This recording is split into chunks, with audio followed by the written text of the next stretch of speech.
Nah, kemudian kita juga diberikan oleh Rasulullah SAW langkah-langkah agar kita berjumpa, agar kita mendapatkan yang namanya Lailatul Qadar. Yang pertama, Rasulullah SAW bersabda, sabda Rasul, "Man shallal isya fi jama'atin faqad akhadha bi hazzihi min Lailatul Qadar."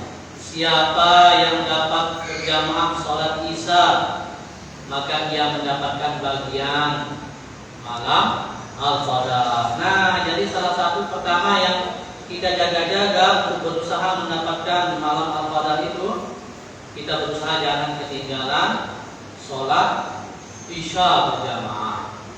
Nah, jadi kita kontrol juga.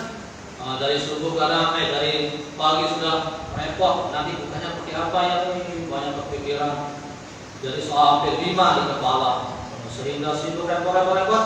Begitu maghrib, hendak dimakan, kasihan orang kekenyangan, ketinggalan sholat Isya berjamaah. Nah, makanya salah satu yang makruh di bulan Ramadan terlalu kekenyangan. Nah, kan puasa itu datang untuk mengontrol nafsu kita, termasuk nafsu makan kita kontrol juga. Nah, jangan kita lepas balas dendam. Seharian saya tidak makan ini, awas nanti malam sebut semuanya dari gado-gadonya, kemudian sayurnya, pokoknya segala macam. Nah, justru puasa itu datang untuk mengontrol kita agar kita bisa jaga ini, termasuk nafsu makan. Kemudian hadis yang kedua, Rasulullah SAW bersabda, Man shalla lailatul qadri al-isya wal fajr fi jama'atin faqad akhadha min lailatul qadri bin nasibil wafir. Siapa yang dapat sholat di malam Al-Qadar itu, sholat Isya dan sholat subuh berjamaah, ia mendapatkan malam Al-Qadar bagian yang sangat banyak. Nah, kemudian bertambah lagi kita disuruh ikhtiar oleh Rasulullah, sholat Isya berjamaah, kemudian sholat subuh jaga, tambah banyak lagi yang kita dapat. Nah, jaga-jaga. Makanya salah satu yang disunahkan ketika Ramadan, ketika kita puasa, sunnah kita mengakhirkan makan sahur, tapi mengakhirkan yang tidak memudaratkan kita. Jangan nanti sunnah akhir-akhir pas assalamualaikum itu memudaratkan. Artinya mengakhirkan yang tidak memudaratkan kita.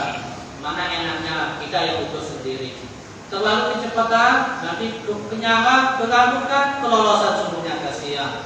Padahal yang paling besar pahalanya sholat berjamaah adalah sholat subuh. Bayangkan sholat sunnahnya saja, sholat sunnah qabliyah subuh lebih baik dari dunia dan isinya, apalagi sholat subuhnya, berjamaahnya lagi, masya Allah. Apalagi hari Jumat lagi, berlipat ganda. Makanya sholat sunat yang Rasulullah pernah mengqadahnya adalah sholat sunnah qabliyah subuh.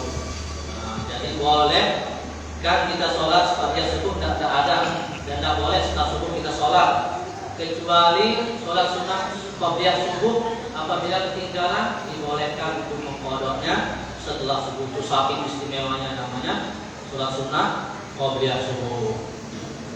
Kemudian hadis yang ketiga, Rasulullah SAW bersabda, Man sholal maghrib wal isya fi jama'atin hatta yanqadiya syahrul Ramadan faqad akhadha min lailatul qadr bi hadzal wafir.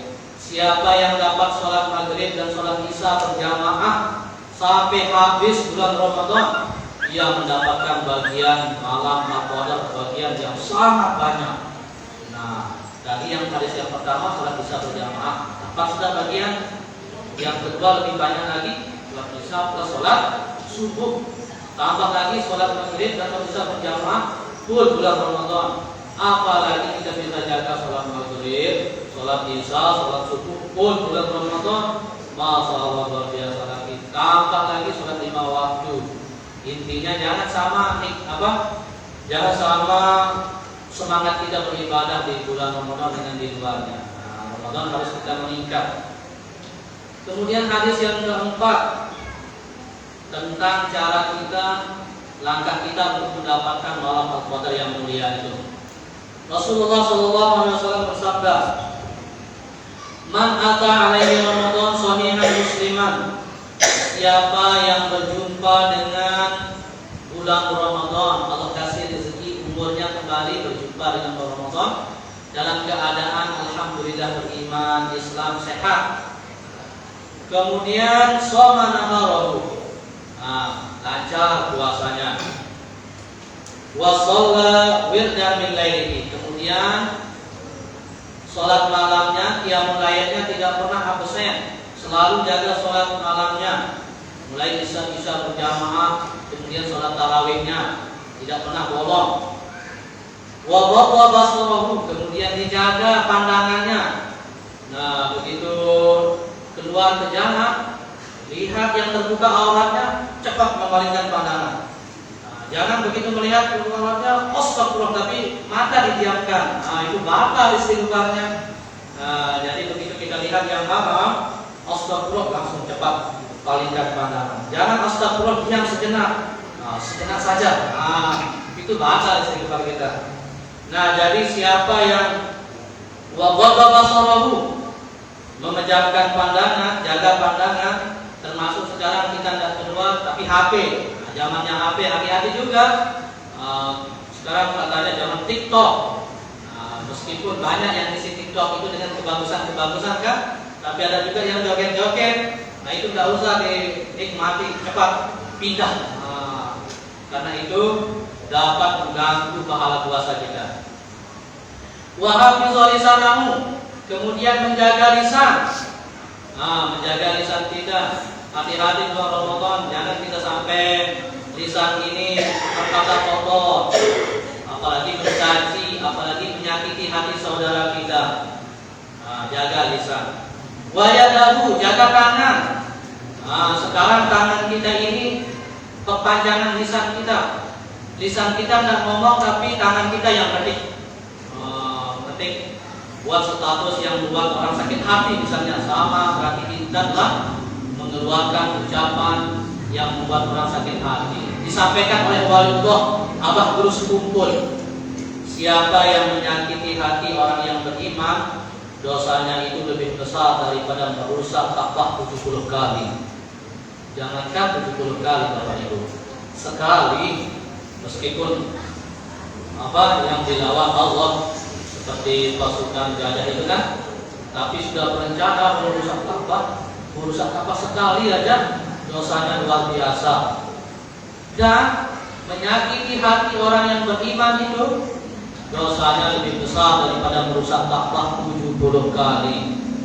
Nah, sekarang bisa kita diam, tapi kata tangan kita mengetik status yang bisa mengganggu atau menyakiti hati saudara kita. Hati-hati ya Allah, ini bulan Ramadan, ini bulan kita dioperasi, bulan kita diperbaiki besar-besaran.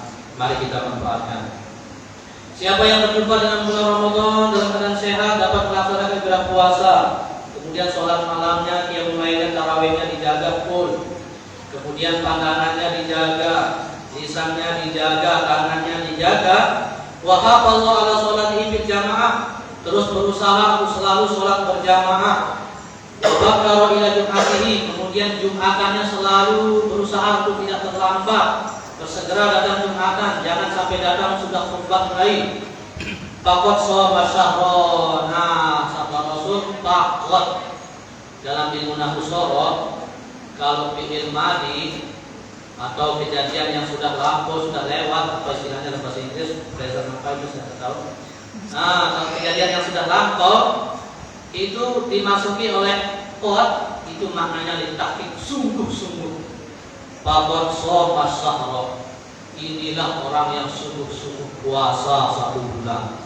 Siapa yang tadi jaga sholat berjamaah, kemudian jaga pandangan, jaga lisan, jaga tangan. Nah, jaga itu sabda Rasul, sungguh inilah orang yang berpuasa 1 bulan sungguh-sungguh. Belum habis sampai sini. Wastakmalal ajra, inilah orang yang menyempurnakan pahalanya. Kalau sudah berusaha kayak tadi yang disebutkan itu, inilah orang yang menyempurnakan pahalanya. Wa adraka lailatul qadri, inilah orang yang mendapatkan malam al-qadar, lailatul qadar itu. Kemudian wa baza bijaizat Rabbi azza wa jalla. Inilah orang yang mendapatkan kemenangan dengan izin Allah Subhanahu wa taala. Nanti kan banyak kita yang itu istilahnya di hari Idul Fitri meraih hari kemenangan. Kita bersyukur kita telah menang, meraih hari kemenangan. Ini sabda Rasul. Siapa yang menjalani ini, inilah orang yang sungguhnya meraih kemenangan. Satu, kita isi dengan puasa sebaik-baiknya. Usahakan sholat qiyamul lailnya, sholat tarawihnya jangan ketinggalan, terlebih sholat berjamaahnya, maghribnya, isyanya, subuhnya, zuhur, asar. Dijaga, jaga lisan kita, jaga pandangan kita. Nah, kemudian sholat Jumatnya jangan sampai terlambat. Inilah orang yang sesungguhnya mendapatkan puasa yang sempurna pahalanya. Kemudian apalagi mendapatkan al-qadar, mendapatkan kemenangan yang hakiki.